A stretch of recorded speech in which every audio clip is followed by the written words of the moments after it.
first person I call is Lisa Ostrin at the University of Houston College of Optometry.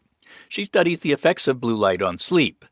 She also owns an iPhone, and every iPhone comes with an app called Night Shift that lets you filter out blue light.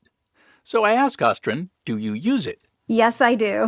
Ostrin says without a filtering app, cell phones and tablets expose people to a lot of blue light. Especially as people are laying in bed and have their screens just a few inches from their face before bedtime. And Ostrin says all that blue light prevents photoreceptor cells in the eye from triggering the release of an important hormone. Normally, when the sun goes down and the lights turn off, our body releases melatonin, which helps us get a nice restful sleep.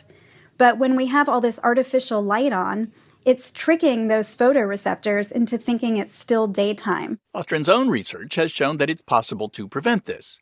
She had 21 people put on special glasses after sunset each day to filter out blue light. So essentially, we block the input to those photoreceptors that tell our body it's still daytime. And it made a difference. What we found was a dramatic increase in their nighttime melatonin levels after 2 weeks of wearing these glasses. Participants also reported better sleep. To get another perspective, I called Brian Zoltowski at Southern Methodist University in Dallas. Like Ostrin, he studies blue light and sleep, and he owns an iPhone. I am talking to you on an iPhone right now, and I actually am not a night shift user currently. Zoltowski says he did use the filtering app. He also took steps to reduce the blue light coming from other screens during the evening.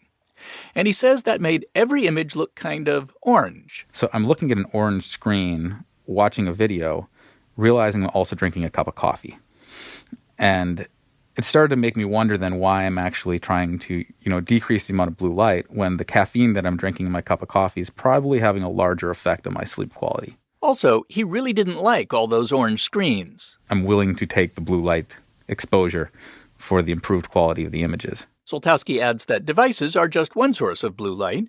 Others include indoor lighting and street lights. So he says a filtering app may not be worth it, especially if you're already getting a good night's sleep. But if you suffer from sleep problems and you've tried other things like eliminating caffeine later in the day, this is something that you can add to your kind of repertoire of making sure that you're doing everything you can to promote a healthful sleeping environment. Zoltowski says you might also just give up screens entirely around bedtime.